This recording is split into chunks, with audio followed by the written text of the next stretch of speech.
Dance ramen. Dance ramen.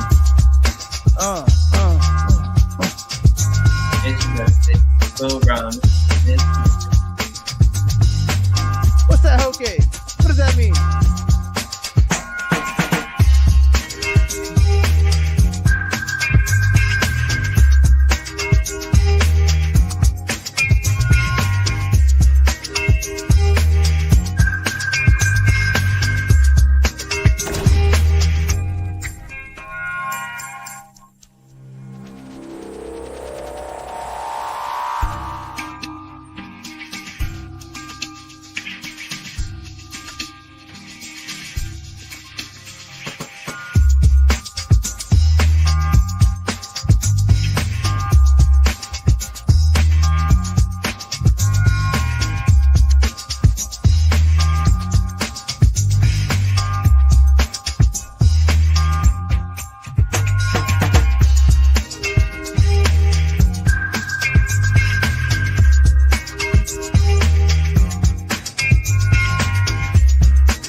What is going on, everybody? Boss Battle is back. It is Friday, May 23rd.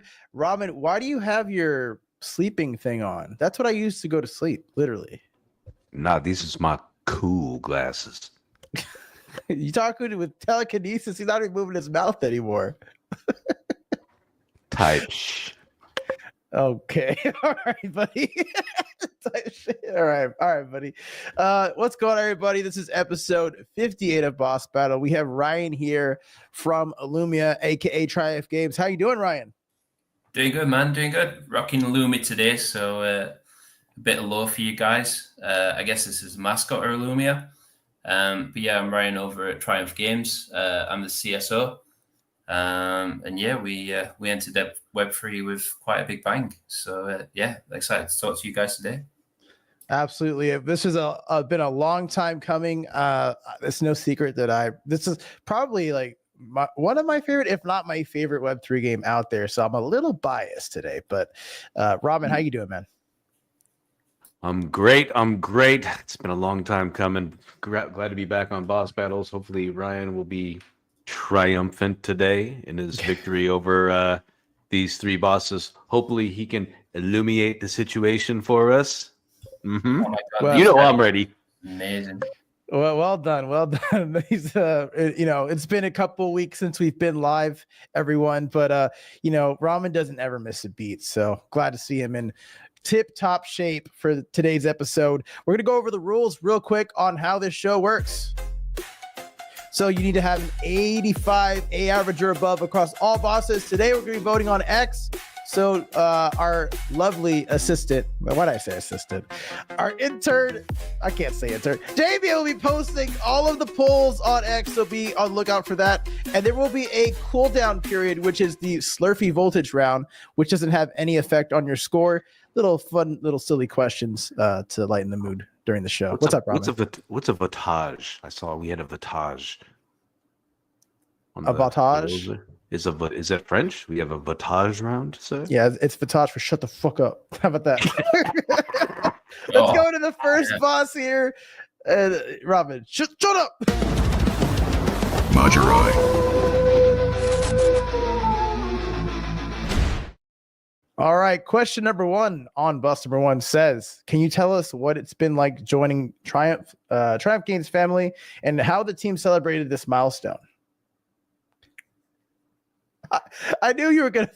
Sorry, David. I did not mean to say assistant. Sorry. So yeah, Triumph and Illumia joining. For me, it's been great. You know, I've been there like 2 years now, but I've been in the crypto space for about 8 total. So yeah, I'm pretty well seasoned. You know, a couple of cycles in. So, but yeah, it's been pretty good because you know the decisions that I get to make or break the game. But because Web3 is such an experimental technology, we can choose to either go forward or roll back. But the key thing is listening to the community, and I think that's what's brought Illumia where it is now. You know, we've had a lot of new people coming in, and they're just wanting to purchase the NFTs just through the fact that they love the game, which is what NFTs should be, to be honest with you. You know, the leverage really that people are using NFTs for is anything from real world assets to marketing tools. But I feel that what they should be and what we've gone for with Illumia is to create a personalized experience by giving a certain skill set to certain NFTs so people can decide what fantasy they want to play. And you don't really get that with other MMOs out there. But going forward with the games we've got Battle Rise, which is the first game, which is kind of like, I would say it's similar to Raid Shadow Legends in the game loop, but it's more along the lines of Hearthstone when it comes to the card battling. The second game we've got is Armor X. Armor X is a full Web3 experience. And when I say Web3, I mean it's a hardcore game. So it's built similar to how Elden Ring is built in that design. And then obviously Illumia, you know, we've been wanting to make an MMORPG for a while. Obviously, I don't know if you guys know, but MMOs are really expensive to make, especially for the servers. Oh yeah. So the way we've built Illumia now is originally it were long dungeons. You probably know this because you know you're an OG. You love the game at Hado. So we've kind of shortened it. So we've opened up this special new dungeon, which is basically the rebuild of the world. We call RAGNAROK. And you go in, you fight a big snake, you fight 3 small snakes, and you exit. But that takes like average of 10 minutes now, rather than 1 hour dungeons. So yeah, we started pushing on there. But to answer the question, you know, it's been really good at Triumph because we have been speaking with a lot of the community, and a lot of the evolution of the game has come from them. So I gotta ask you a quick question. You said that you basically make or break the game. You have like a lot of power, right? And with great power comes great responsibility. How do you kind of balance that, where it's like you have your own personal interest of like making the game well, but also like the community's feedback as well? How do you balance that? So we actually have an internal server. So what we do is we QA everything. So we've got a team of like 7 that we take on to the QA. And we basically play test the game ourselves. So we play test the players' ideas pretty much daily, to be honest with you. So people are like, oh, we want to buff on Archer because Archer is weak. It's like paper. So, okay, we'll see what we can do. So we run an internal test and we're like, okay, Archer is pretty overpowered now. We've just boosted it like 80% on damage. So it actually can compete with, you know, what people think is the favorite DPS class. For those who don't know DPS, damage per second, each class plays a fantasy. Like we've got tank, DPS, and healer. But what archers have become more of a support class. And people playing that fantasy now can feel like they actually belong in the party. You know, they weren't really a reason to play an archer before. So that came from the community, as well as other ideas as well. For example, balancing. We've done a lot of balancing in the game because we want to open. I don't know if you guys have seen the roadmap. Hopefully you're happy with it. Yeah, taking a peek, yeah. Cool, man, cool. So yeah, we're looking to basically introduce a lot of changes in Q3, including a talent change. Because everything's locked to the 3 skills, you can't really diversify your character.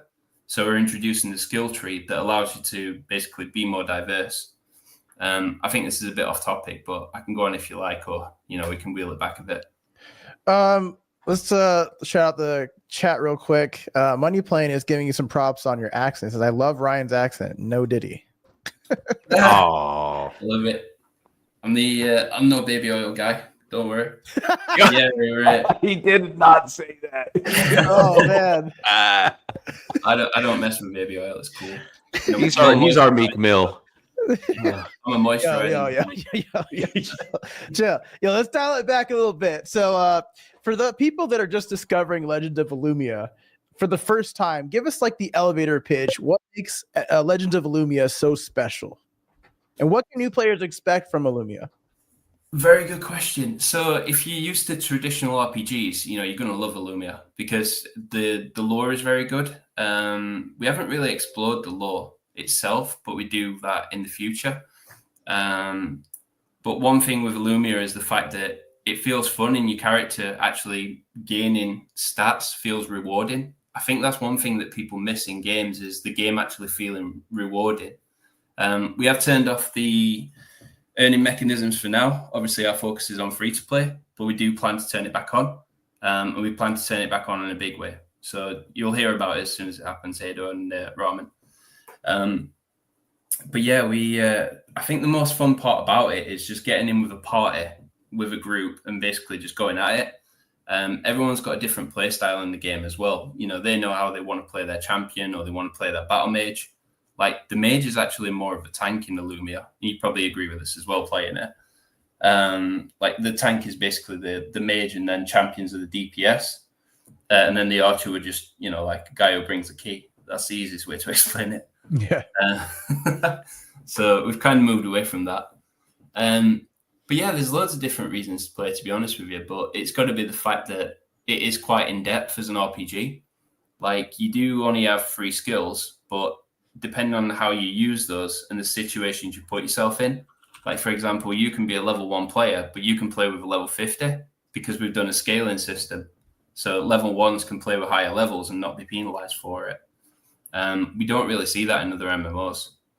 So that's one of the things I love about it. But yeah, the fact that we've got 3 classes as well means that we have a little bit of diversity in the game as well. And I like the fact that, we're able to experiment, and it goes back to community. You don't really see this with other games. Like you can't say to a developer, I want to do this. You try speaking to Call of Duty or, some of the bigger players. Obviously, they've got their roadmap already designed. They're not able to take on player feedback because that adds to the scope of the game. But what we do is obviously build that scope in if it's feasible. And if it's something quick, we'll patch it quite quickly. Like today, the Archer went live. It took 30 minutes to take the server down and then 5 minutes to implement the patch. For sure. And I want to ask you like a quick follow-up. I know you're talking a lot about like team play and team comp, but I'm going to be honest, I'm a very solo gamer. Okay. I'm not asking you to like cater to me only, but to the other gamers that like to play games by themselves, what does that bring for Elumia? Or what does Elumia bring to them? So Elumia is obviously based on what level you are and what equipment you have. So the higher equipment you have, the easier it is to solo. So you can actually solo the entire content of Elumia. There's currently 6 dungeons. So there is 3 forest dungeons, which is the falls, the valley, and then there's also the temple. Then you've got the hardest dungeon, which is the undead city. And basically you can solo that, but the undead city is set to be quite challenging. So if you do try to challenge the undead city, you've got to understand that you will be confused a lot and like your attacks will be thrown away. So it's better to play in a party. You can solo it, but you really need to bring a lot of food, a lot of potions. You've got to be prepared. You can play any dungeon you like, but as long as you've got the potions and everything to be prepared, you'll probably do quite well as a solo player. Let the chat know that the undead dungeon, at least for me, was hard with 3 people. So yeah, you need all 4. Yes, Sir Sapien and Damien were there. They know exactly what I'm talking about. Let's move on to the next question here on the list. It says, we see you're recently moved to the Ronin blockchain. What's been the community response to this move, and what benefits are players experiencing? So the Ronin move was kind of a marketing decision before we took on the actual game. So that's a previous decision of the previous team. So when we actually come to where we are with Ronin, we did a 30-day game pass, not as the previous team did this, and a raffle. So the feedback was mixed, to be honest with you. A lot of people didn't like the raffle experience because I think everyone wanted to win. That's how they saw it. And I think there were a couple of rules that probably weren't explained well enough. For example, the prize pool was up to $100,000. but obviously this were based on how much were raised on the initial raffle to how much the prize pool would be.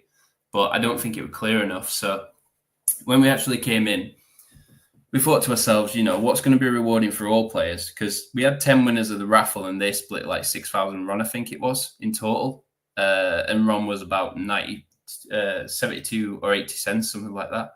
I'll have to double check. But so we rewarded them 10 players, and obviously a lot of the community got upset because they're like, well, why are you rewarding just 10 people? Everyone else actually worked their hands, obviously, on the leaderboard. Why can't we reward everyone?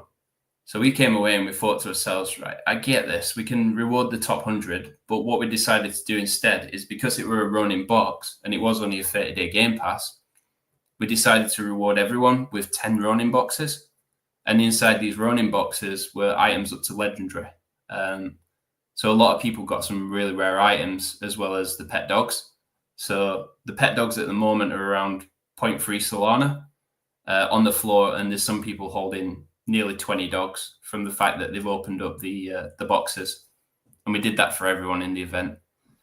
And just as a further way forward, really, because obviously we don't want bad blood. My starter on Axie Infinity. So I was, really early on working with people in Axie Infinity to improve things, in the circle, I guess.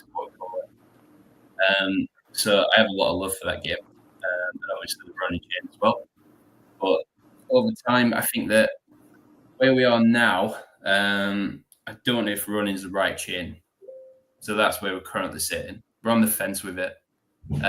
We are thinking that when the LAN comes out, we'll have a city dedicated to running. So players are able to pick who they want to support as a blockchain.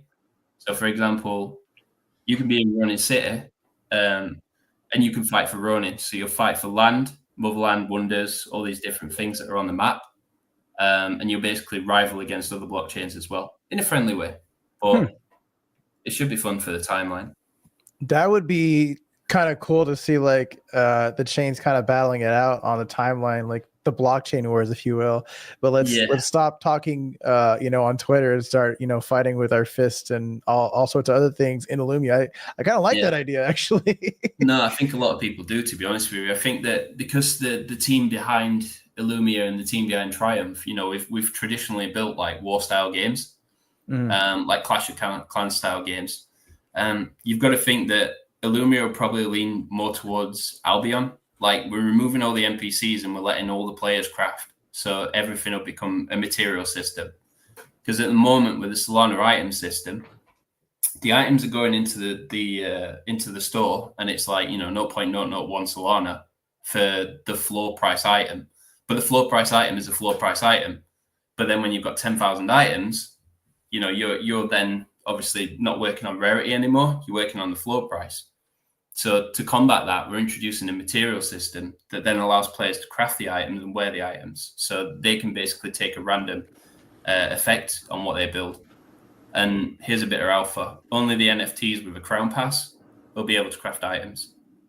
Free players will be able to produce items and also mine or, woodcut, whatever it is for the other skills. We've already got a skill system built for crafting. Chat, you heard it here first. Got to get the right NFTs. Hey, have some fun, free to play, but get those NFTs when you can. A quick shout out to Mizzy saying, yo, what's up, Mizzy? Good to see you. He's probably the biggest person on our team that is an MMO fan, so he's in the right place here. Also, Money said, you have to assume no one in your audience can read, unfortunately. Hey. Reading is a skill. It's a craft, right? But I will admit, visual stuff is a lot easier to consume these days. And a lot of people don't read. And I'll be honest, I was a little confused too on the stuff, but I was like, I'm just going to try and grind a leaderboard, whatever. But, that's just my thing. The poll is live, people. It is live on the X account, on the Catalyst account. Go ahead and vote. Let us know how Ryan is doing on this first boss here. Let's move on to the second to last question. And it says, Triumph Games has built an impressive portfolio with Battle Rise and Armor X. How does Elumia complement these existing titles? Are there any cool crossover opportunities planned? Ooh, good question. Yes, there is. We're going to make the games interoperable between each other. So one thing we're going to do is we're going to cross IP. So, you can expect, because Elumia City and the Elumia Tower is essentially a Stargate, there's no reason that it can't visit other worlds. That's all I'm saying on that. I'm not expanding. Hopefully we killed the first boss. Okay. Ramen, you want to speculate? No. All right, let's put you on the spot there. All right, last question on the first boss says the switch to free to play is exciting. What does this mean for new players jumping in? You kind of alluded to this, but can you walk us through what their first hour of Illumia looks like? Yeah, sure. So the first hour of Illumia is probably getting to the undead dungeon, because you have to unlock it through quests. So the first thing you'll do is enter the city. The city's in ruins at the moment because the skies are blood red, because it's the end of the world. But you can still continue, your merry day picking herbs or whatever you like to do. But you'll come in, you'll take the first quest, you'll then do the series of quests for the king, and then you'll eventually get to the part where you can unlock the undead keys. So the undead is kind of the best experience in the game at the moment, and we are introducing the best armor into the undead area as well. So it'll start off as tier 1 armor, and then you'll upgrade the armor over time. We're moving to more of a cosmetic route with power creep. So, for example, you can lock in your collection, because we're all collectors, we're all NFT guys. You'll be able to lock in your collections and get stats from locking in your collections. So think of your Black Deserts, think of your Lineage 2s, those style games, and, just get your collection log going. So people are really struggling to throw things away at the moment, really struggling, because you only have a limited inventory. So we're all just walking about with maxed out inventories, just full of dogs. All right. Well, that's a lot of good stuff. Cool. A lot of good information there. That is going to wrap up the first boss here. We're going to go into our special announcement. I'm going to pass the mic over to Ramen, and he's going to take over from there.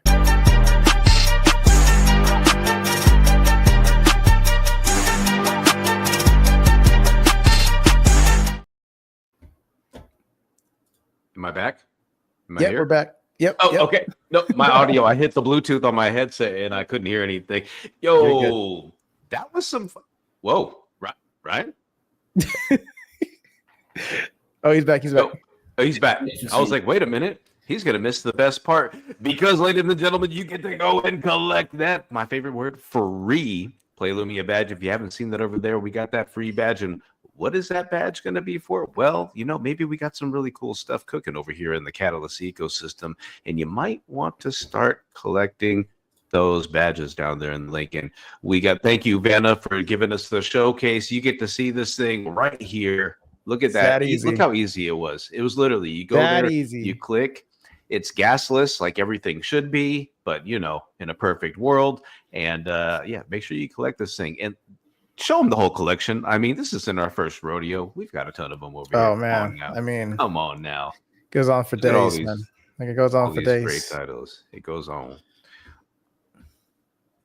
Ryan, I'm glad you made it back, my friend. We're like, oh, he gone.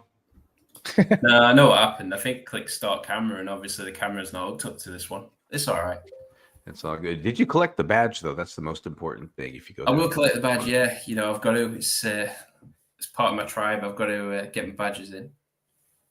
Nice. All right. Boss number 2. My friend, are you ready for this? I'm ready. I wonder if it's awesome. Another wolf. Yeah. A phoner.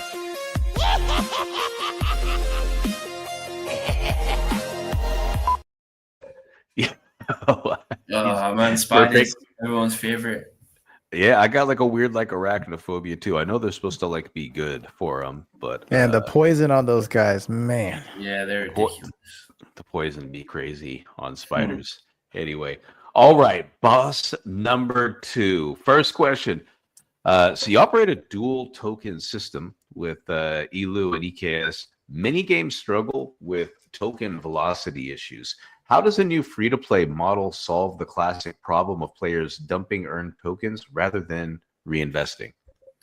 So, very good question. When it comes to a 2-token economy, it's very 2021. A lot of people copied the Axie model. I will be saying actually a few times in this call, to be fair. So what we're trying to do is we're trying to move it from a governance system, because we know that DAOs work as a DAO governance structure, but the problem in games is there's no real utility to having a governance system. So what we're trying to do is we're trying to migrate over the ELU token.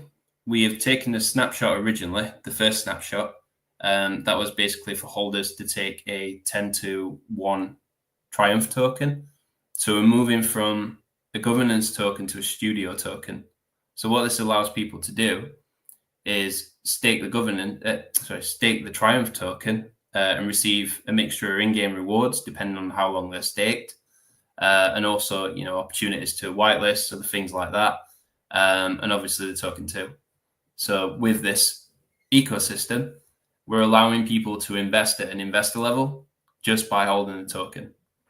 So it's something, I wouldn't say it was new as a concept, but it's new as a design.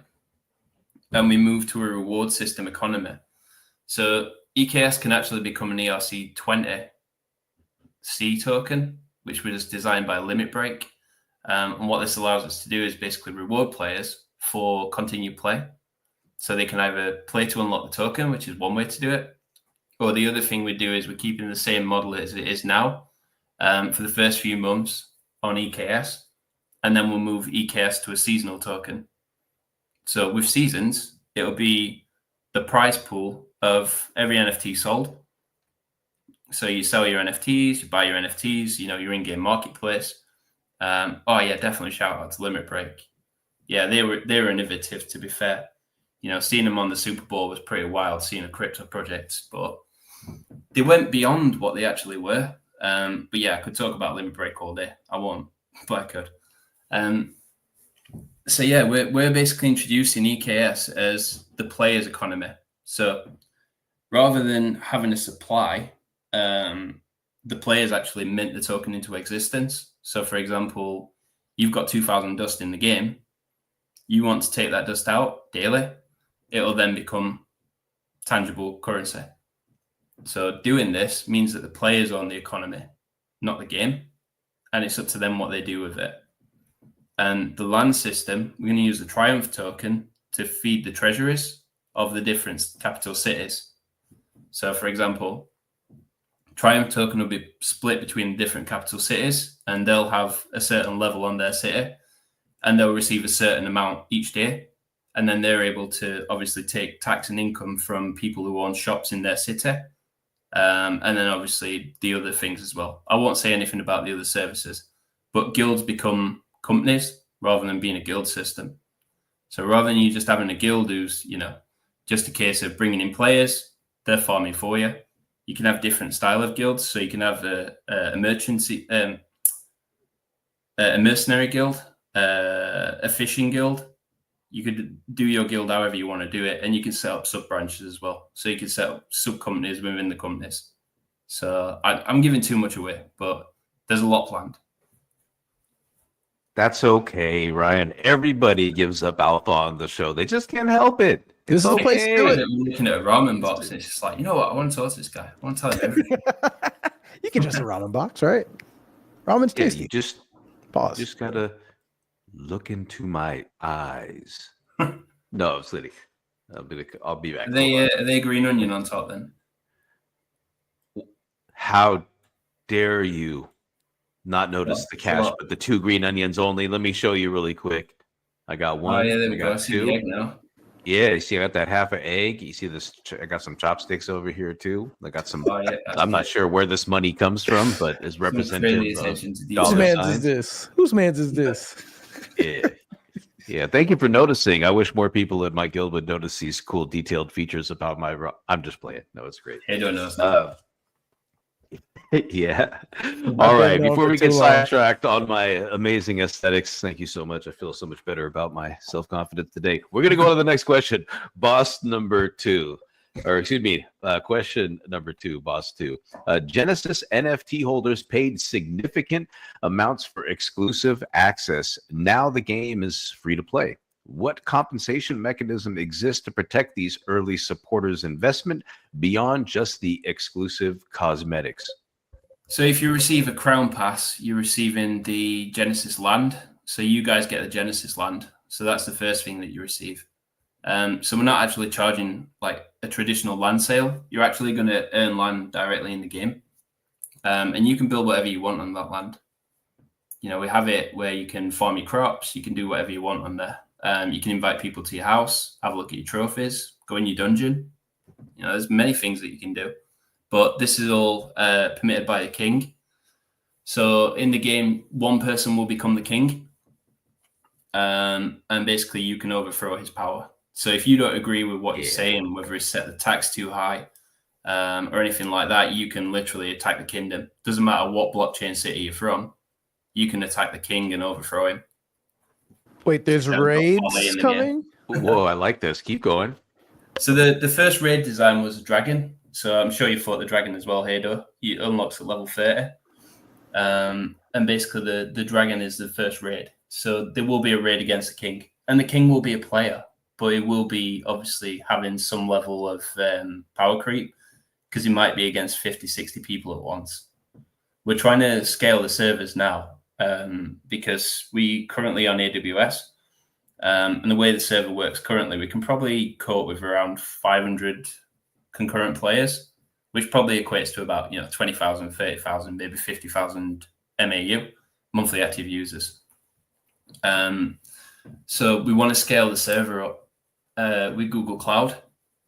So if we use Google Cloud, we can probably scale it up to 100,000 players, which is why we can become, a lot more open world MMO rather than 100,000 players.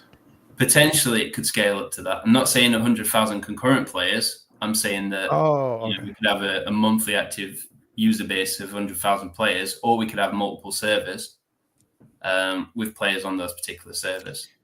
It depends how we do it, whether we use a shard system. But the blockchain means that we can store a lot of data that we don't have to store in servers. So a lot of people don't realize that the actual way you can use blockchain. We can use leaderboards, for example, that can all be on chain. Dust, obviously, Dust is the in-game currency. That's all on chain anyway, because it's obviously backed by EKS token. And there's other things you can do as well. Some really cool stuff with Oracle, but I won't go too deep into it. But we do plan some of those cool things. Ramen, I'm begging you. Can I please ask the next question?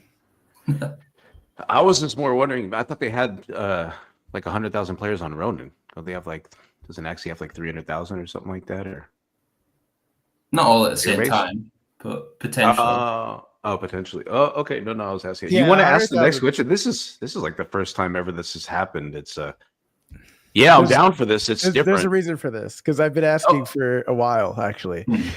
All right. Okay, folks, first time ever. I'm gonna let Hado jump in on boss number 2, question number 3. Highly against this, but I'm all for it. Yeah, we'll blame Sersky. All right. The question says, the community has been asking about an in-game bank feature. For those of you who don't know what that is, I can store my items here and I don't have to worry about my personal item slot storage, right? When will this be available to players and how will it integrate in the new free-to-play economy? Very good question. Very good question. So the problem that you have with a guild bank or a personalized bank is the fact that the way the server works now, which is client server based. So you guys play the client, we have the server. The problem is people can duplicate items potentially. So that's a big problem. So what we're having to do is we're having to add a layer between it that basically means that it basically checks the server, then it sanity checks against the ledger. And then the ledger says, yeah, he's already got this item, but now he's got 2. Do you see what I mean? So we're trying to obviously take out the fact that they can no longer duplicate items. But once the new server comes into effect, then we'll be able to open that. That's not a problem. But we know inventory is a problem. So we've increased the inventory slots to 75. So you can get a maximum now of 125 inventory slots. And when the running guys came to us, obviously from the event, we gave them slots and we also gave them a powered up ring, which gave +5 to all stats. And Solana got +20 to all stats because obviously, the NFT guys get a little bit extra stat benefits. And the ring is powered by FUD as well. So it's powered by what? FUD. That's so good. I do want to maybe not a question, but like just an idea. If you did open the bank and had some kind of like staking or something, because banks have that naturally. I don't know. I just think like some kind of like natural bank feature to play along with the bank word would be really funny. But anyways, go ahead, Robin. Sorry, I just want to ask that question. You're talking about like a 1.2% 10-year CD that Well, doesn't make you any money. The yield can be bigger, obviously, but I'm just saying. You said like a bank, and I was like, well, that's pretty much it. Any Yeah, bank portfolio product nowadays. And let's make more in Elumia than we're making in real banks. That's what I want. Yo, that's a good narrative. I like this. I like this. I like this. All right. Did you get that out of your system, Hadi? You like that? Never. Perfect. Never. Okay, perfect. Awesome. Next question. The roadmap mentions a player-to-player marketplace. With OpenSea and other platforms taking cuts, do you have plans for a native marketplace? Very good question. I like that question as well. You know, you guys are asking really good questions. We're definitely defeating these bosses. We need to get through the spider anyway. Yeah, we do have plans for it, and we have plans for dueling for items as well. So you'll be able to duel for items, and you'll also be able to duel for token. So you'll be able to wager each other for token. So there's a lot coming. There's definitely a lot coming. This is like quarter 3, because we're having to remaster the talent systems. So because obviously the players are locked down by what NFT they own, they're having to adapt to what skills they have. So we're moving away from that, and we're basically allowing people a talent tree. And this talent tree, you're able to socket in gems, and you're able to socket in cores as well. So you'll be able to customize your player for your own experience. PvPing for items and tokens. Okay. Yeah. Okay. So we're going down the esports route. Maybe even a Coliseum where spectators can come in and watch and decide what they want to do with the favorite players. You could put like an Elumia predictive layer over that, and then have people betting over the actual battles, and this can get crazy. That's like a narrative. Hado really wants to say something. Spectating, yes. Look, I absolutely love spectating. If people want to make esports in this industry, spectating is a must-have. And I love that you said that. So yes, and shoutcasters as well, Hader. We need shoutcasters. Let's go. Hey, hit me up, man. That's where the fun is. I know. No, we did a tournament in AXA, and we had shoutcasters. It was a huge event, and we literally streamed it like an esports tournament would. I'll send you it after this. And then connected to Poly Market. Oh, connected to Poly Market. This guy. Yeah. Can you believe like Poly Market odds say that so and so is gonna lose at Elumia 80% rising? Like that. Bro, that's the you. And the thing is, you laugh, right? Yeah, but people will. They will bet. You're right. They I'm will laughing bet. because it's true. I'm laughing because it's true. The blockchain validates it as well. So if you're disputing who won, then you can't dispute it. You just check on chain, and you're like, this guy won, or this guy won, or this girl, whoever it is. Yeah. No, you heard it right here, folks. Collab with Poly Market and Elumia is going. No. I'll be honest. I was a little like skeptical when I saw esports on the roadmap, but now that you're saying it like this route, I'm kind of like bullish on that idea. The thing is, the way people have introduced esports in the past, they're not really thinking the bigger picture. The thing is, like the Armor X game, for example, you can tailor your armor like a Formula 1 car. You can wear your armor how you want to wear it. You can wear what skins, you can wear badges. And if you're wearing these badges, you're cut. You win a 100 grand tournament. If you're wearing badges from partners that you want to show, they're going to get that split. It's automatically in there. If you're wearing their stickers, then they're getting that split. I don't see why we can't do the same thing for Elumia, because, we're seeing a lot more. I think the most bullish narrative for Web3 gaming is esports. Without a shadow of a doubt, it's the biggest industry in gaming as well, aside from mobile gaming. So if you've got a mobile game, which we have, Elumia Go, which is going to be opening up as pre-registration on Google Play very soon. There's a bit of alpha. And you actually can sign up for free to play now, believe it or not. We've introduced a system where you can create your account on Elumia.io and basically pick what character you want to start with. So we've got free starting classes, as you know, and we're giving them starting skills as well. So anyone can build this, and it's ready now. We're just going to announce it, over the weekend, because we've got quite a big event coming up. I don't know if you guys have heard of OTK. but we're going to be doing something on there. So, Wow. OTK, wow. One True King. Yeah, the One True King. I live in Austin, so I know those guys. Yeah, you definitely know them. Yeah. So we wanted, the first thing you do with the marketing strategy, because we're taking over Elumia and we're kind of trying to speedrun it to the point of awareness, because that's usually the first stage, awareness. So we're basically saying, this is Elumia, this is the game loop, this is what it does, come play. And it's completely free to play as well. If you want to grab an NFT, that's completely up to you. No one makes that decision. This is your choice to either invest and speculate on what the future looks like and what that will bring to you. I do want to give a little pushback on the word esport. I think that if you're going to focus on like events, that is the way forward. They literally did a AT&T Annihilator Cup, and they mixed in former pros and just personalities. And I think that is the future. Is like you get all these big personalities together and do events. You could do a competition, you could do like some friendly stuff or whatever. But I think that is what the way forward is. But I do tend to agree with you on that vision. Yeah, gamers are passionate. That's the thing. We've already got an esports partner as well, so we'll announce that soon. So yeah, I mean, you're already here. You might as well. It's alpha time. Is that Alpha esports day. partner based in Austin, Texas? It's not no. You'll know once it goes out, but it's pretty good. I was like, They have very good backing, and the technology that they have is really good as well. Let me know if you ever get a Starforge sponsorship. I'll let you know. Don't worry. All right. Before we start talking about Hotto's dreams and things coming to fruition, we're going to go on to the last question. The poll's live, by the way. The poll's live. Sorry, the poll's live. The poll is live. Yep. That's it. Yeah. Thanks, Otto. Why do I got to ask this question? Man, these are always the ones. These are always tough ones for me on this one, but I'll ask it. Feels so bad. All right. Last question, Ryan. You ready for this one? Sit down for this one. Grab the Band-Aid. This one's going to hurt a little bit.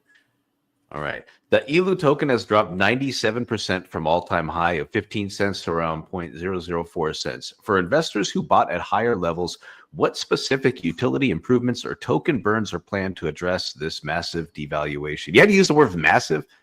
It's devaluation. What community member submitted this question? We got to yell at them. It's a fair question. At the end of the day, people are speculating on token, and it has gone down. I completely agree. The thing is, in our new system, the ELU token doesn't work. So what we're planning to do is migrate everyone over to the Triumph token. So if you're holding ELU right now, or you were part of the snapshot, you'll be migrated over to the Triumph supply once it goes live.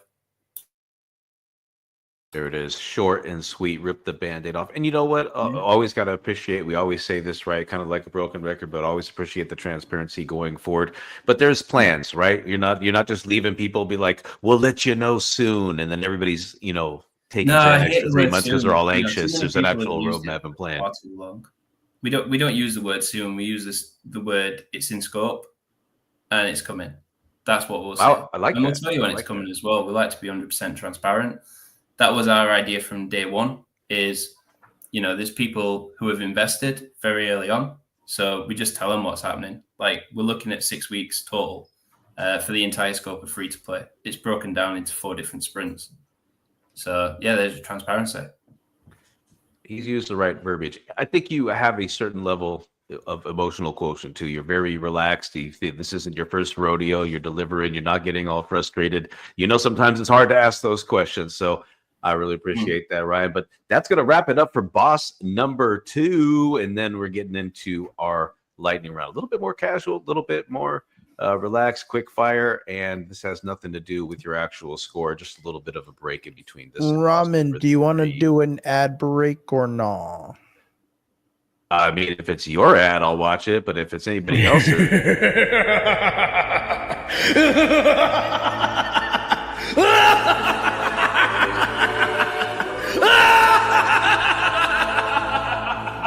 Foolish crypto Hado. Foolish crypto Hado.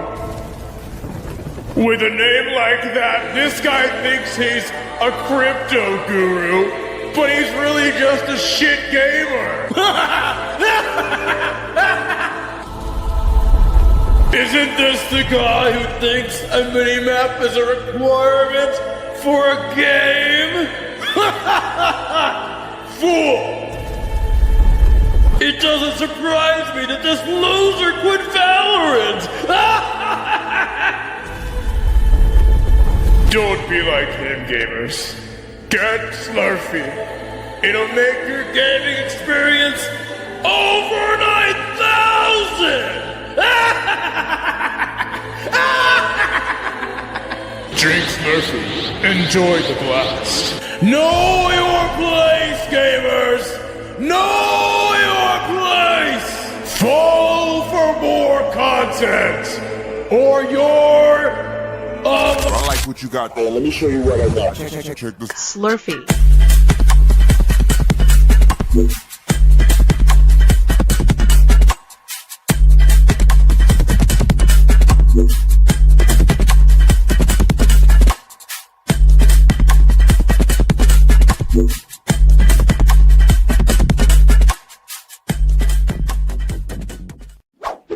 Catalyst. Welcome back, everybody. I gotta say, I am back on the Valorant train. I hate it, but I'm back. Wait. What's your rank? Wait. Yeah, I came back Wait. to Valorant. No. That says you're drinking Murphy. I'm sorry. In the ad, it says you're drinking Murphy. Hey, AI doesn't get everything correct, okay? All right. Hey, Robin, you have one eye right now. Oh, it's because all that voltage is hitting me in my eyebrows right now. Hey, yo, chill, buddy. Let's get to some chat real quick. JK, you good? You on fire? What's going on? Fire emojis. Damien says, LOL. Buddy Play says, what the hell is going on? I don't know. We're doing a show. That's what's going on. JK also said, I'm really here for the ad. JK, love learning so much about Play Elumia. Now, when you say JK love, are you saying like love myself, like love yourself? I don't know. And Money Plane is cracking up over there. Yeah, let's get back to it. We're gonna hop into the lightning round, and it's gonna be just a cooldown period, Ryan. It's not gonna be anything against you on the score there. Let's get into it.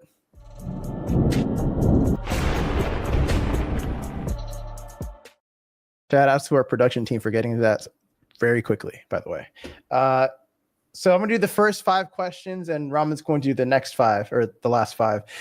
If you're, and these are like rapid fire questions, so don't have to worry about too much about it. If your character in Elumia had a dating profile, what would their bio say? Depends who it is. So obviously mine would say something like already married. So mine's a bit boring, to be fair. It's already married, happy in love. You know how it is. But yeah, likes long walks on the beaches, exercising in the gym, just the usual boring stuff. What about you, Hado? What would you say? Oh, I mean, I just list my accomplishments, my accolades. I don't know. What about you, Robin? I guess we're going around the table. Go ahead, Robin. All nude, all the time. Oh, God. All right. Next one says, you're stuck in Elumia for 24 hours. What's the first thing you're doing? First thing I'm doing, fighting the dragon. Get that legendary items ready to make the legendary gear once it gets released. Ooh. So, yeah, a little bit more alpha out there. And probably sitting, chilling, making some dogs, breeding up some dogs and trying to get a legendary dog. I still don't have one. Even as the architect of the game, you don't really get any sort of features. It's all in a separate database, so we're kind of stuck just with like common pets. Interesting. I didn't know that. Next one says, which Triumph Games office would win a company-wide Elumia tournament? Huh? I have the same question. Let's just go to the next one. If you could add any celebrity as an NPC in Elumia, who would it be and what would they do? Cameron Diaz, and she'd do things that she shouldn't do. Like sing? I don't know. No, she'd hand out keys. Hand out. I like Cameron Diaz's voice, obviously, and we'd probably put some other guys in there, maybe Shaq and Kobe, as a tribute to Kobe, of course. Okay, Shaq and Kobe. You said Cameron Diaz. The first thing I thought was Shrek. I'm gonna be honest. I don't even know what else she was in. I'll tell you something about Mary. Many other films. Damn, Conan, that's going back a bit. Yeah, it's going. Old. Yeah. I guess we're all old here. Most embarrassing way you've died in your own game. Oh my god, getting killed by the kamikaze spiders every I day. feel that. Like, I feel they're just that. ridiculous. I want to nerf them, but I like the fact that they're so overpowered. Maybe if we had something to craft anti-poison, I don't know. Maybe we could fight against them more. I don't know. Yeah, we're adding more resistances. You know, you can actually get resistances on armor, but we do plan to add the resistance potions. They are already created. They're just not in the game. Oh, okay. More alpha. Go ahead, Ramen. All right, desert island scenario. You can only take one Illumia feature with you. What is it? Definitely companion mode, so we can have a dog on the island. You know, what's point in being alone? That's true. Facts. Okay, I feel that. If Illumia was turned into a Netflix series, who would play the main villain? Oh man, that's a really good question because you guys don't know who the main villain is. But I'd say, no, this is going to give it away. Andrew Scarsdale. Okay. Yeah. What's the weirdest player complaint you've received so far? Weirdest. Oh, there's some really crazy stuff, to be fair. Like I'm here for it. teleporting when you enter a certain part of the world map. It teleports you like super high in the sky. And it's just really strange to see like out of bounds characters. And we can't patch it because it's a feature. So it's like we can't patch it. It's a feature, not a bug. It's not a bug, folks. It's not a bug. Got it. This question. You have 30 seconds to convince your grandmother to play Illumia. Go. Grandma would play anyway. She's definitely down for it. You know, she can. We gotta hear the pitch. We gotta again. hear the 30-second elevator pitch, my man. Yeah, she can be young again. You know, back to a world where she's young. She's able to walk around freely, explore scenery, and everything within there. Able to go into a new world, pitch up a tent if she wants, chill out with King. It's completely up to her what she does, but I feel that she'd enjoy the game again. Might I throw in that there's Whoa Grandma who plays World of Warcraft at 84? I think that you could just like look at Whoa Grandma and I'll play Illumia. And there's another one that plays Counter-Strike now too. Really? Yeah, I've seen him. I love Grandpa. Yeah, the Counter-Strike. We are Counter-Strike OGs, like beyond Ramen Cash OGs. This is it. We're all old anyway, so everyone's calling us Unk in the comments. I can see it. Yeah, we got big. That's true. Big all right. Let's fries in the bag, boys. Put the fries in the bag. Let's go. Last question to wrap up the lightning round. If you could swap lives with any character in Illumia for a day, who would it be and why? It'd be the Dragon Slayer guy, and the main reason for that is the only guy who gets a two-handed sword. So it'd just be nice to run around wielding that for a bit. Ain't nothing like wielding around a big sword to start off your day and end it.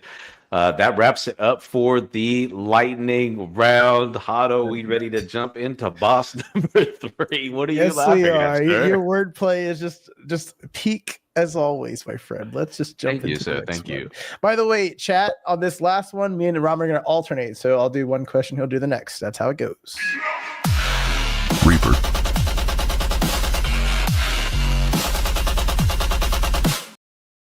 Yo, shout out to production for doing all these amazing intros for all these bosses and putting music together too, because I didn't do any of that music. So Good assistant. Made me thirsty for a Slurpee. assistant was not the word I should have used. I apologize, Damien, again. My bad. Administrative. Okay. Question number 1 says, with assets on Ronin and your previous Solana history, players want to know, how does the team plan to balance and manage a multi-chain ecosystem as you scale? We don't plan to manage a multi-chain ecosystem. So that means you're going to go on one chain instead. Yeah, we're going to go on one chain. And there's a reason for it. And there's a reason that we can still play the character fantasies and blockchain fantasies as well. Ronin was a 30-day event pass. You know, the case of people wanted to play the game, so they minted and they also got to enter a raffle as well. But we do not plan a multi-chain approach for Illumia. It doesn't work in an MMO because of the way that the items are taken out of the game. The only way we could do that is if we do introduce an EVM system. So you guys are going to stay on Solana, or you want to move to another I mean, you mentioned like earlier that you're looking to like look into other things, but like right now you guys are on Solana, correct?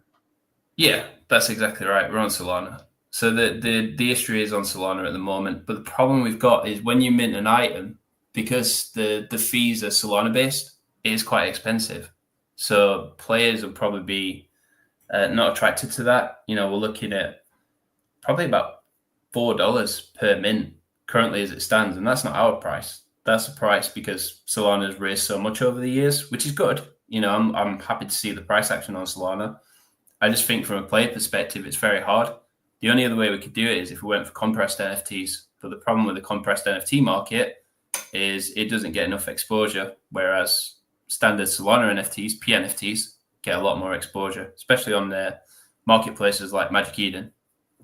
So it kind of is a case of, we've got to do what's right for the players. And what's right for the players is cheap prices, being able to control their own supply. So does that mean that sorry, I just want to recap what we just discussed. So does that mean that you guys are going to look to leave Solana at some point, or you're going to stay on Solana and then just use like different solutions for minting? So the NFTs are on Solana. When you put an NFT in the game, you lock it into the game. So the Solana NFTs are locked into the game until you move them out. So they're removed from the marketplace at that point. So what we're going to do is we're going to introduce a system called Crown Pass, where it'll be dropped into the player's inventory, and then they can choose to keep it in their inventory and keep all the buffs, or move it out on chain. It's completely up to them, which means that the player decides. And the thing is, we're not having to relaunch a marketplace or an NFT collection. We drop it as an item, and players decide whether that becomes an NFT or whether it stays as a buff and benefits in the game. It's something new. We're trying something new here, though. Especially the RWA stuff that's coming out recently. I don't know if you've seen all the RWA, real world assets for people who don't know the acronym. But there's just better ways of NFTs. I think that the historic way of NFTs is very wrong. Like, you put your NFT in, you take it and forget about it. And modern day problems require modern day solutions. So I'll be interested to see how that goes and how you guys kind of plan on that. So see like how RWAs. Yeah, for sure. Let's move on to the next question, Ramen. All right. So you're positioning as WoW meets Web3, but let's be honest, WoW has 100+ million lifetime players. So what's your realistic addressable market, and how do you compete with established MMORPGs that are already experimenting with blockchain? First thing with MMOs is you never compare yourself to World of Warcraft. That's pretty much the end for MMOs. Look at, I can't say the other titles, but obviously there's titles out there who've compared themselves to World of Warcraft. We're basically building a different experience. We're not building like World of Warcraft anymore. We're creating an open world game, but we're creating it in a way that it is player owned. So we are creating something quite unique. So I wouldn't say we're compared to World of Warcraft. I'd say we're more compared to games like Albion. So think of us as the Albion of Web3. Got it. You hear that, community? No more dumb questions like that. Albion. Yeah, no one has like a history or pedigree like WoW either. That like they're the outlier. That's crazy. You can't do it here, though. You go against the giant, then you're going to be taken down. It doesn't matter how big your stone is or how hard you throw it. Yeah, I don't. Let's be honest. Is anything ever going to? I mean, it was like right time, right place, right genre. Like, I don't even think that Web 2 games can touch WoW. Like, think about it.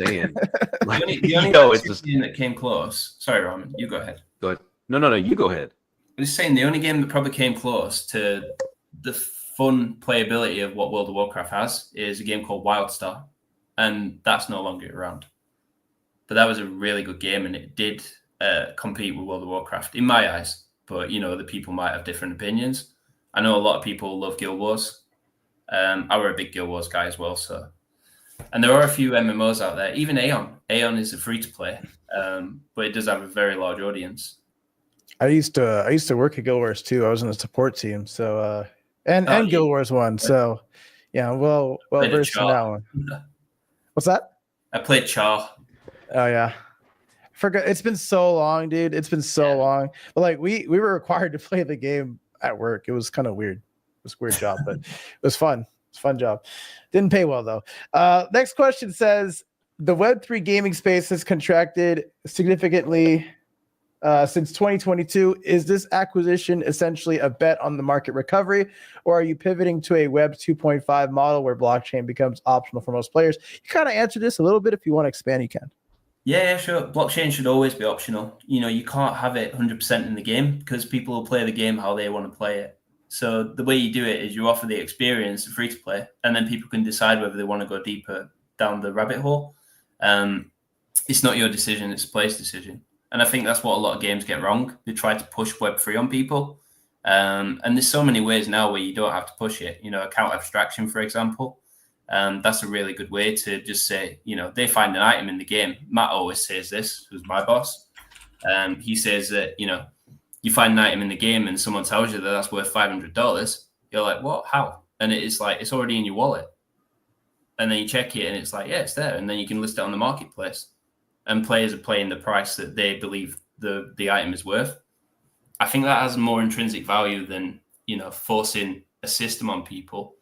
And I think that Web 2.5 or Web 2+3 is the way to go going forward, especially with things like AI, agents, and other things as well that can help improve games. I think that is the way to go, to be honest. So yeah, really good question. Yeah, and I tend to agree with you. I want to add a little bit to this point as well. I think that when you think about like the first time you discovered something you were curious about and you actually like kind of went down a rabbit hole or whatever, we have that same thing in gaming too, where you get this item, you're like, I don't know what the heck it is, and you like look it up online, or you like go to a strategy guide back in the day. Strategy guide, the way back when. but that's the kind of curiosity that isn't really here in Web3. So I'm glad you said that. It's like up to the player to like figure that out and want to do it. But you also have to build a product for players that don't want to do that, because gamers are also lazy. So like I tend to agree with you. That's a really good point. Yeah. Go ahead, Ramen, on the next one. No worries about that. Sorry, before you go. Sorry. Yes. Sorry, before you go, the poll's live. Sorry, my friend. Poll's live. I'm just going to parrot it every time you say that. Poll's live. All right, next question. Looking at your 2025-2026 roadmap with seamless open world and player housing, these are massive technical undertakings. What's your actual development budget, and do you anticipate needing Series B funding? Man, I got all the money questions today. Okay. No, we're not really in Series B at the moment. We've just finished seed round and moving to the next round from that, really. So we're okay funding-wise. We made money from other games, which are Web 2. Battle Rise makes a stable amount every month as well from Web 2 IAPs, in-app purchases, in case anyone doesn't know. So yeah, we're in a really good position, to be honest with you. Like, it'd be nice to expand the team more. We're already at 30 people. So expand the team more, we really could. We have around 11 people working on Elumia at the moment. And we didn't want to lose the knowledge of the previous team, so we hired the previous team. We hired, I think, 7 or 8 people from the previous team because, we don't know the game as well as they know. So just for ease and speed, we hired the team. And to be honest with you, it's really working out for us. Like, we have an amazing project planner who's head of game design. He's literally amazing. He's worked on some really big titles like Dungeon Hunter. So we have a really good pedigree behind the scenes as well. I like that. Yeah, I'm just That's not me dodging the question, by the way. We've got enough runway, if that's what you mean. I'm seeing a lot of games in Web3, which is good. No, it means competition. I was going to say it's nice to hear that. Usually I hear urgency, right? Things where you're like, no, we're chilling, we're good. And honestly, when you got to think about it from like a consumer perspective, we're so used to be like, this is the last run, it's the end of the line, we need to get whatever, and it feels really pressured. So when I hear that, especially like, in delivery and tonalities, when talking to, founders, there's a little bit of reassurance. It's like, okay, so, because you got to think about it this way. Think about how many times people have dedicated, hours, and then all of a sudden next day, like, poof, Ghost, gone. No pre-warning, no nothing. So it's like, okay, we've got a few years to play this game at, worst case scenario. So that's kind of like how I think about it from a consumer side. So as little as that may sound, saying that you're good, to me that actually means a lot being in the Web3 gaming space. I don't know if Hado feels the same or like same sentiment, but yeah, I'm more of like a gamer first focused individual. I mean, if you look on my shelf over here, I have a GameCube, I have a MetaQuest, I have all sorts of shit over here, right? Ultra Ball, whatever. And the thing that I really took away from that question is he talked about the size of the team that's working on Elumia, right? Mm-hmm. And also the size of the studio, right? And this is stuff that you don't hear in Web3 at all. You could say all day we have runway, but like who's making the damn game, right? Or like how many people are working on the damn game? So like I appreciate that part of the response the most. And they have a revenue piece that generates consistent revenue, which is also nice to hear. They're not reliant on a single future TGE or whatever, anything else. Just over 2 million last year, which is pretty nice. Yeah, so like my Addy is OEG. Oh, sorry. It sounded like Ramen watched my video because that's exactly what I said. To fix Web3, you got to have revenue. Any business, not just Web3. Any business needs revenue, dude. Yeah. This is Web3. People raise a hype. Yep. Hype comes, the TGE goes live. You have the money, and then you've got to hire people who can actually do what you said they're going to do, and that's where the struggle is. What you need to do is build the game first. Be a project-centric company rather than a hype. Hype comes and goes. Product is your proof of work. Ooh, to be fair, I think that's fading. I think people are catching on with this. Yo, put that on a t-shirt. You should put that on a t-shirt. Brand that Triumph Games, Elumia, whatever. What did you say? Can you repeat that one more time? It's going to be on front and back, though. That's the issue. What was that? I'm just saying be product-centric. So basically build the product first, build your revenue streams, and just prove that you're not hype. Because that's your proof of work. It's literally that simple. Why is that so hard? Product is a proof of work if you want to go for the quick slogan. Ramen, we can go into a Doctor Strange trance and like look at all the different possibilities, but only one is how you are successful. And we just said it. So let's move on to the second to last question here. On the last boss, it says, for sophisticated crypto investors evaluating gaming portfolios, what metrics should they track? This is like a financial advice question. You don't have to answer this, but user retention, revenue per user, token holder growth, which KPIs actually predict success in your model? So you need the DAU, the MAU, the SAM. So you know what your total accessible market is. But yeah, this is more a finance question, like you said. Did you watch my video? Because I literally said all that. Well, this is basically, this is like stage one of building a business, I guess, is understanding where your total accessible market is and what your serviceable accessible market is from the total accessible market. Esports as a whole might be, $50 billion in 10 years' time. But what's your cut of that? What happens if you capture just 0.2 of that revenue? And that's where you need to pitch. You don't want to set things too high. You want to understand what's realistic and what you can actually do as a company, because you are going against the giants. Gaming itself is a very large industry, and we are a smaller studio going against, big giants. But the thing is, from a Web3 perspective, we don't feel like we're rivals. We feel like we can work together, and everything's going to lead towards an interoperable metaverse one day, but we're not there yet. I agree with that point. Ramen, you got the final question. Man, he started talking metaverse. I've got things to say about that. Can't do it, Ramen. Can't do it. I can mention it, I just can't talk about it. Yeah, no, it's okay. I just thought about. I mentioned something. I think that's good enough, though. That's good enough, though. Yeah, it's good enough. That's a no comment. We know. We know. I was going to talk about like gaming is more of like an AR VR experience nowadays, and how I'm sick of just looking at monitors. Yeah, I know, but like true AR, like what it has AR. No, what was the company?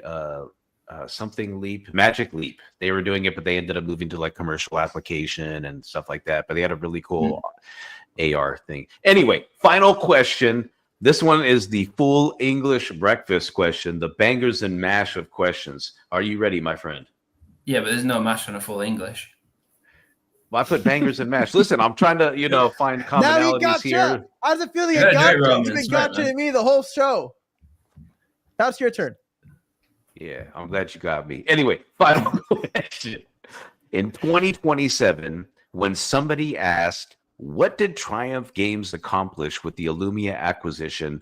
What specific measurable outcomes will define success beyond just bringing Web3 to the masses? Player base. That's the main thing, and the expansion of the IP. When we start people actually seeing the IP as culture, that's when we know we've made it. When you become a cult phenomenon, like for example, Matt, again, my boss, he was the lead designer of Diode Trilogy, an Alien Trilogy, and they're classic games that still go on today. People are still playing them today. Wow. So yeah, I Wow, think kind of once you both become culture, that's when you know you've made it. The first thing you learn as a kid is all McDonald's, and then obviously you're introduced to the McDonald's corporation, and then from that you're obviously introduced to the big gaming IPs. Everyone knows about League of Legends, even if they don't play it. Everyone knows about Roblox, and this is the thing: you become an icon, and that is what we want for Elumia. And this is why I'm rocking Lumi today, because Lumi is going to be the mascot for the game. So expect lots of gifts, lots of fun gifts. I like that. IP That's a as a mic drop. culture.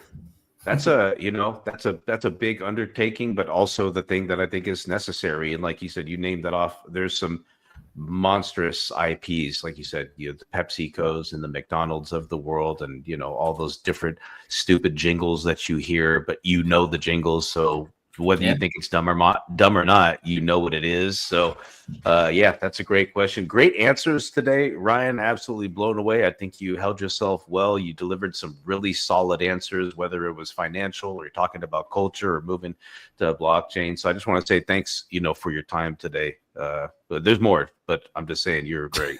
There's more. I would vote for you, but it's cheating. But wait. But wait, there's more. You get a blender with every episode of Boss Battles for only $19.99, available in select regions. Oh yeah, I'll definitely do that. Can we get a Kettle as well, or just the blender? Just the blender. We're on a limited Just the budget. blender. Series B funding needed. Well, it is about that time where we go over the results portion. Everyone's favorite part of the show. Thanks for voting, everybody, by the way. Thank you. Totally non-copyright music. Ryan, you want the good news or the bad news first? We'll do bad news. It's all good. All right. On boss number 3, the Reaper. Ryan, you scored an 80 out of 100, A average. I'm happy with that. That's pretty good.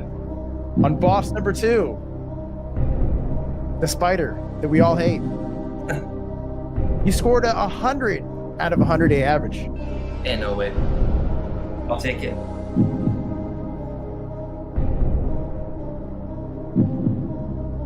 And chat, on boss number 1, Ryan scored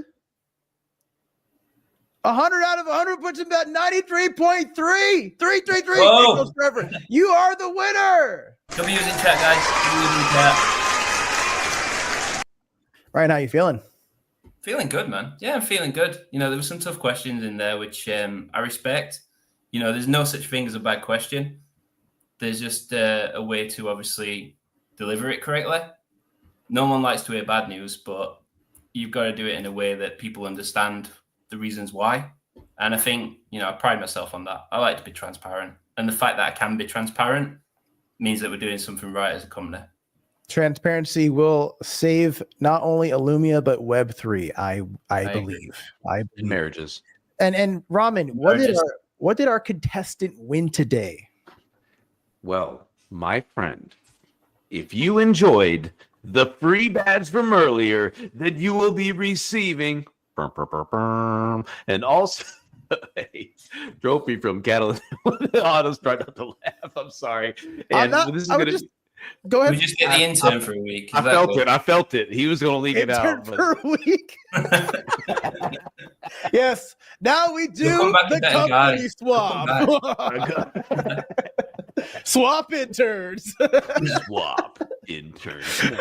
But you are going to be receiving a cool not participation trophy, but a winner's trophy. And that is going to be used upcoming in our future Catalyst ecosystem as well. So we may have been dropping some alpha in the show too. Maybe people have been paying attention to. If you've been here for the last 58 episodes, then you already know that this is what we do. So hopefully you've been collecting those. Congratulations, Ryan, again and again. Thank you so much for the time today and the great answers. Absolute blast. It looks like I'll have to be firing up the old free to play, and I hear the outro music, so it's time for me to shut up. I'm sorry, Otto, but I can just keep on going, because I'm made from noodles and stuff. Yeah. No, it's okay. But it is that time to end the show. Thank you so much for watching and tuning in, everybody. You could have been anywhere in the world, but you were here, and we appreciate you. That is going to do it for episode. It's actually 59. Production got the episode number wrong. Episode 59 of the Boss Battle show. I almost said effect. Have a good day, everybody.